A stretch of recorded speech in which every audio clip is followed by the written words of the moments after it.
Shannon Sharpe is the perfect example of the myth of this whole high value man ideology. To my family, friends, supporters, and colleagues, I want to speak to you directly and from the heart. This is a shakedown. I'm going to be open, transparent, and defend myself because this isn't right. This is all being orchestrated by Tony Busby, who has targeted Jay-Z. Tony Busby targets black men, and I believe he's going to release a 30-second clip of a sex tape that tries to make me look guilty and play into every stereotype you could possibly imagine. That video should actually be 10 minutes or so. Hey Tony, instead of releasing your edit, put the whole video out. I don't have it, or I would myself. You know what happened, and you're trying to manipulate the media. The encounter in question took place during the day at her invitation, and now that appears to be a deliberate setup, coordinated by Gabby, also known as Carly on OnlyFans. Gabby and Tony Busby want $50 million. What they're getting is sued for defamation and trying to take me down. My career is all about real talk and honesty. I know my family and fans know exactly what this is about. And I'm going to be out there telling you whatever I need to say, just like I always do. I love all you guys. Thanks. You see, men and women are taught differently. They always tell men to build wealth first, date women when you're young, but don't take them too seriously, make money, and then when you're done sowing your wild oats, that's when you settle down. For men, they are told that their value increases with age, and then with the addition of wealth or money, you have access to basically any woman that you want. But what they don't tell them is how lonely and dangerous and transactional it can really get. What type of woman do you really attract as a high value man? If you see me looking over, I have made notes. This is important and I didn't want to miss anything. I want to make it really clear that this video, although I am using Shannon Sharpe as the example, it's not a personal attack on Shannon at all. This is really about an entire generation of men who have bought into this idea that so many important things like value for commitment and loyalty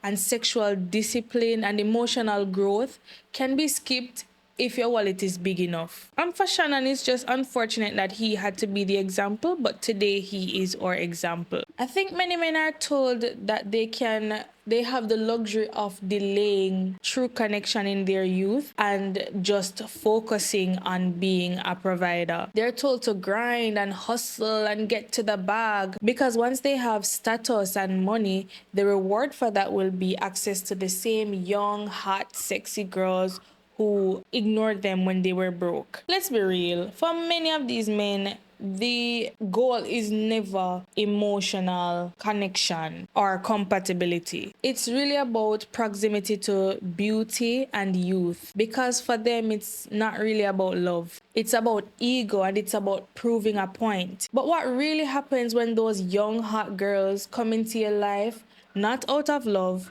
but out of need, out of scarcity, out of what you can provide for them and not who you are. That really is not a relationship, that's a transaction. And it's the same kind of setup that leads to the type of chaos that we're seeing right now. So just a quick background on Shannon for those of us who, like me, didn't know that much about him before this whole thing started. This is what I got from ChatGPT. Don't judge me. Shannon is from Georgia and he grew up with his grandmother. He was a star NFL tight end, Hall of Famer, and 3-time Super Bowl champion. Don't know what those things are. Don't know anything about football. What I do know about him though is that he became a social media personality post-retirement. It's also important, I think, to note for the context of this video that he has never been married and he is a father to 3 children from different relationships. Now he's really known for his confidence, his charisma, and his status as a self-made man,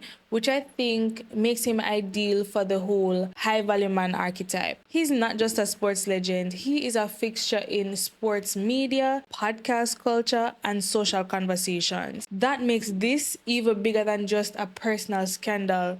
It's cultural. And what really sparked this conversation is, as I think many of us already know, Shannon is facing a civil lawsuit filed in Nevada by a woman identified as Jane Doe. The lawsuit alleges that Sharpe raped her on 2 occasions during their nearly 2-year relationship, which began in 2023 when she was 20 years old. The accuser claims that the relationship involved emotional threats, and non-consensual acts, including being recorded without her consent. Sharpe has publicly denied all allegations, labeling the lawsuit as a shakedown. He asserts that the relationship was entirely consensual and included role-playing and fantasy scenarios. His attorney, Lanny Davis, stated that the accuser rejected a $10 million settlement before filing the suit and characterized the relationship as consensual. The accuser's attorney, Tony Busby, has released an audio recording allegedly capturing Sharpe's threatening to choke the out of her. Sharpe's legal team contends that the language was part of consensual role play and not meant literally. Sharpe has announced plans to countersue both the accuser and Busby for defamation, maintaining that the allegations are false and damaging to his reputation. The case is still ongoing, but the optics very telling. Just to be clear, these are just allegations. Nothing has been proven as factual yet. But we must admit that the dynamic is very familiar. Older, wealthy man, younger woman, a relationship that is messy and chaotic and has undertones of exploitation. But whether it's true or not, this situation shows us one very important thing. Your access to money does not guarantee that you'll get a good woman. I really want to touch on the male to female contrast concerning dating while aging. Because like I said earlier, I think a lot of men are told that their value increases with age. They're told that, they age like fine wine. Women are constantly told or reminded that they are running out of time. If they're not married by 30, that biological clock starts clicking and the men are not going to be interested anymore. But for some reason, nobody tells men these same things. The end result is not much different for men and women who date while older. No one talks about older men who end up getting played, alone, or accused. Emotional immaturity does not age well, and a flashy lifestyle cannot cover up decades of avoiding introspection. People love to talk about how women over 30 are bitter, but they rarely ever talk about men who are pushing 50 and still think that validation comes from youth. Men chase youth, but they forget that youthfulness comes with inexperience, emotional unavailability, and it also comes with motives that you may not be able to fully understand. Many men focus on how they are able to mold these young women into what they want them to be and how they can benefit from these women's naivety. But I have to ask the question again, what type of women do you get when they are the ones who only want you after you have built your wealth, after you are now rich or have access to money and status? And not to say that financial stability is not important when vetting or seeking a partner. It is my opinion though that it is okay to build a life with someone, and I think it's very unrealistic that a lot of women want to enter relationships with men who are already done, like have done all the work already, financially at least, and they don't want to build with someone. But that's just my take. Don't beat me, don't bury me alive. I just don't see anything wrong with starting young and building life with your life partner. And I don't mean building with just anybody. The vetting process is still very important. I think it is like the most important part of the relationship. But I think everybody knows that a woman whose sole interest is money can fake being a good woman just to have access to your money. Just like men whose sole interest is access to a woman's body will fake being a wonderful, perfect man just to get access to that. And once they do, they switch up. Game is genderless, people. Women also run game. Men aren't the only ones who are manipulative. It's just that women play a different position. Another thing that men don't ever talk about enough is the karma that comes from sowing your wild oats. Men, especially men these days, they talk a lot about how women pass up great men because of height, because of their current financial status, or even their physical features. But they fail to acknowledge that since the beginning of time, men have been doing the exact same thing. They pass up on good women all the time because they don't match a certain aesthetic, or they use the good women that they come across along their lifetime for their body,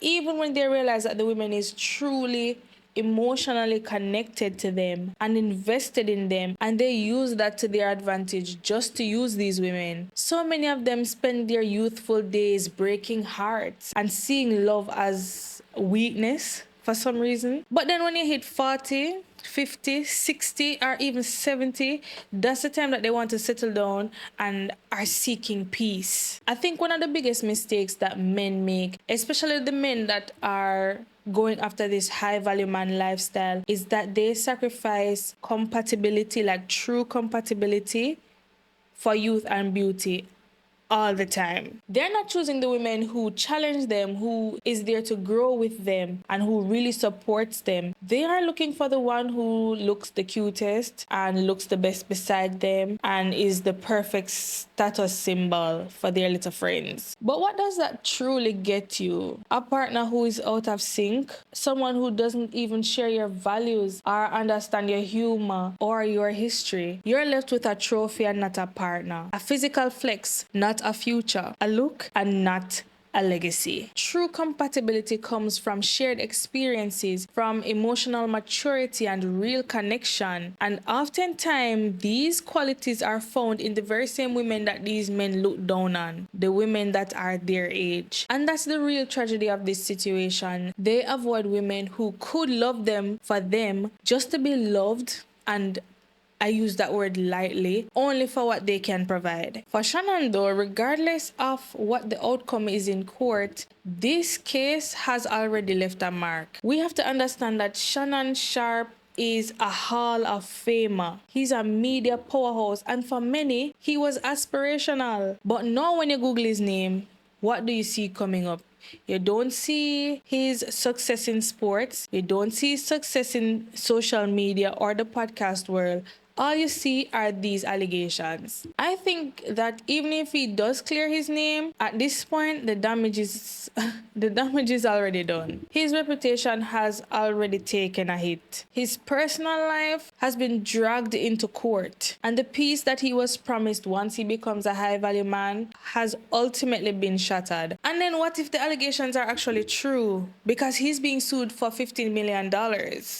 Over $50 million. And if we're really talking about money, this isn't even just about the $50 million that he's being sued for. What about the money that he might not make going forward? Shannon Sharpe is not just a retired athlete. He's a commentator. He's a brand. He's a media personality with podcasts, endorsements, and corporate relationships to protect. When allegations like this hit the headlines, even without a conviction, business already slows down. Brands pull back. Negotiations go silent. Networks start to reconsider contracts. As I film this video, the Shade Room posts that Shannon Sharpe has temporarily stepped away from his role at ESPN amid this $50 million lawsuit.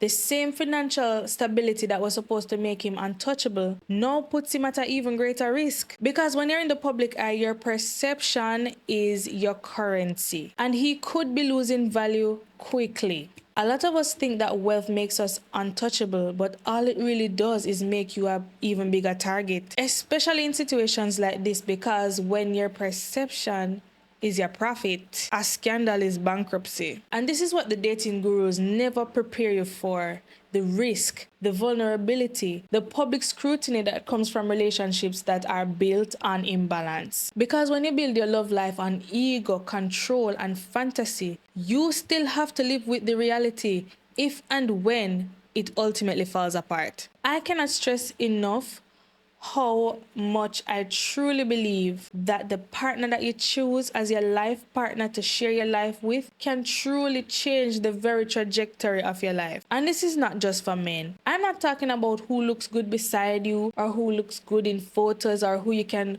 wear matching outfits with. I'm talking about someone who can actually grow with you and build with you and walks with you and sees you beyond your success. It's not just about youth or beauty or submission. It's about emotional safety. It's about shared values, real connections. That's what actually lasts. That's what carries you through scandals, through career changes, through loss, and through aging. All things that when you're building life with somebody that you can possibly go through. If you spend your youth chasing status and then you spend your adulthood chasing aesthetics, you might never experience what it truly feels like to be loved. And that's the part that doesn't ever make it into the podcast or onto those viral clips. So if you're building, I think it's always best to build with someone who builds with you and not someone who just wants to benefit from the finished product. So many women are hurt in their youth, but there are so many men